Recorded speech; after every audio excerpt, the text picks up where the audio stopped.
Get back here, you law-breaking cunt! Gotcha, you filthy son of a bitch!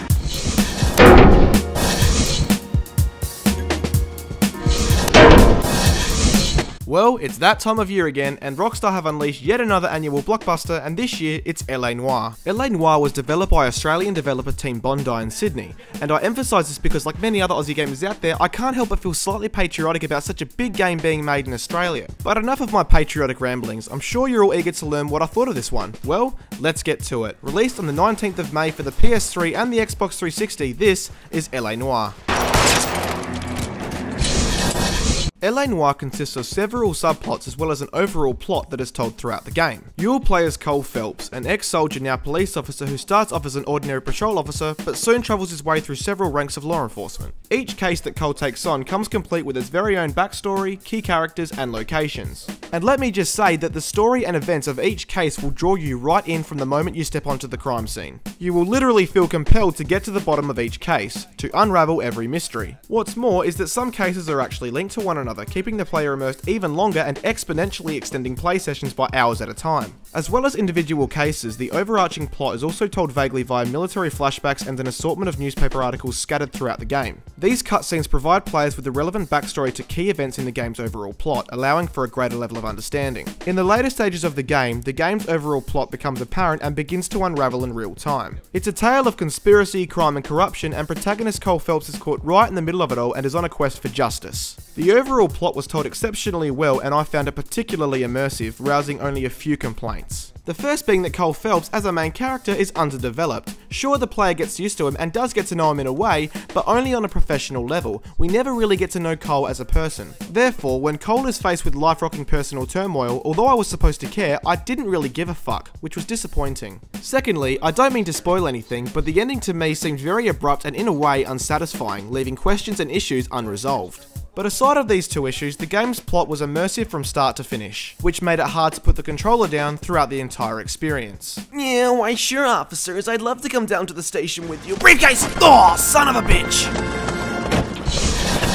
Like previous titles in Rockstar's history, LA Noire is an open-world third-person shooter, but not like you'd expect. For starters, players aren't free to arm themselves to the teeth and embark on murderous rampages slaying hundreds of helpless civilians.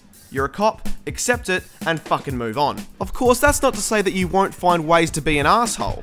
It's just frowned upon, and any vehicle, property, or individual damage will affect your final rating for how well you performed in a case. Not that I care too much. What's wrong with you?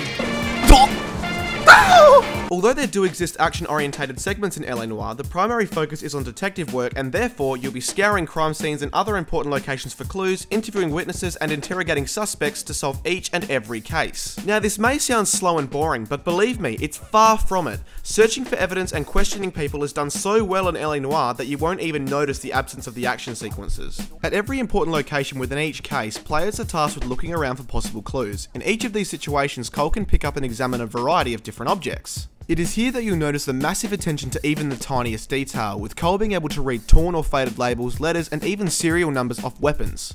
It really is a lot of fun to locate significant pieces of evidence and then begin to construct hypothetical chains of events in your own head, adding and changing things with every additional object found. As far as the interrogations go, upon asking questions to witnesses or potential suspects, players can use visual clues displayed by the questionee to determine if that person is speaking truthfully, withholding some information, or downright lying. You're fucking lying, cunt! No, I'm really not. Yes, you fucking are! I suppose you have proof? Proof? Here's my proof, you son of a bitch!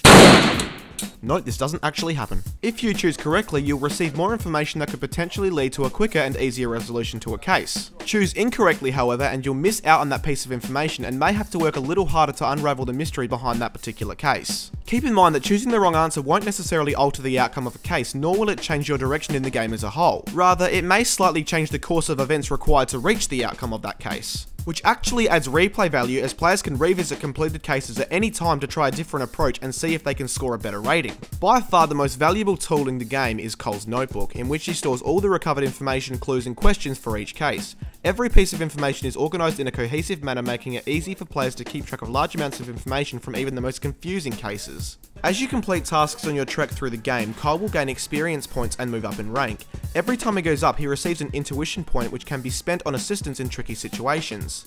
Be it to reveal all clues at a crime scene that may be hard to spot, or to assist you in questioning elusive suspects that won't give you a straight answer. One thing I learned in LA Noire is that not all is as it seems, and the intuition points certainly help you when you need them. Because the game primarily revolves around investigation, the incorporated action scenes in which you're either chasing a fleeing perpetrator, either on foot or in a vehicle, involved in a gunfight or fistfight, feel much more relevant to the situation you're finding yourself in, and therefore much more fun. As well as the story cases, players will randomly be given the opportunity to respond to emergency calls via the police radio and resolve numerous street crimes throughout the game. These are just more of the aforementioned action sequences experienced in the main story, and will range from preventing petty crimes like minor theft and public indecency to more serious offences such as armed robberies, gang disputes, and hostage situations.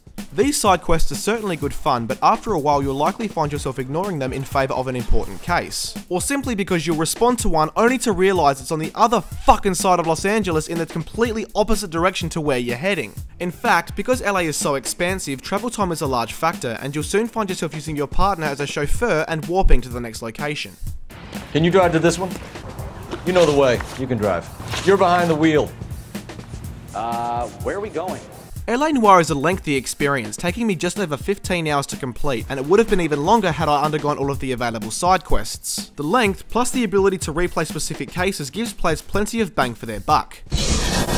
The setting of 1940s Los Angeles has been faithfully recreated in LA Noire, and it looks fantastic. The game features an exceptional level of detail, particularly when it comes to important locations, but Los Angeles as a whole looks great as well. The character modelling is the game's biggest asset visually, with exquisite facial animation and detail never before seen in a video game. Team Bondi utilised a new technology known as motion scan to capture the real-life movements of professional actors with 32 cameras surrounding them. Needless to say, the acting by all involved was fantastic. The game delivered and maintained that noir atmosphere developers were going for via the featuring of dark and grimy locations, cutscenes, and that really intriguing way that each case was introduced. The game's overall soundtrack and audio cues were also a very nice touch. There were a few issues that I encountered throughout the game, however. I experienced minor frame rate drops, the odd texture pop-in, and other rare and momentary flaws throughout my time with LA Noire. The game also crashed on one occasion and I was forced to restart. But this was a small inconvenience due to the game's regular checkpoint saves, and the aforementioned problems occurred very rarely to the point that some may not even notice. Come on, closer and I'm gonna kill this hoe.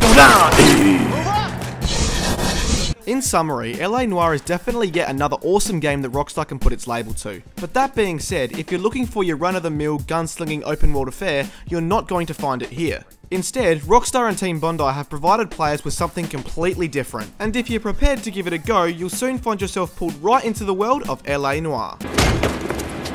Put the weapon down now. Help me, officer! Fuck! Missed!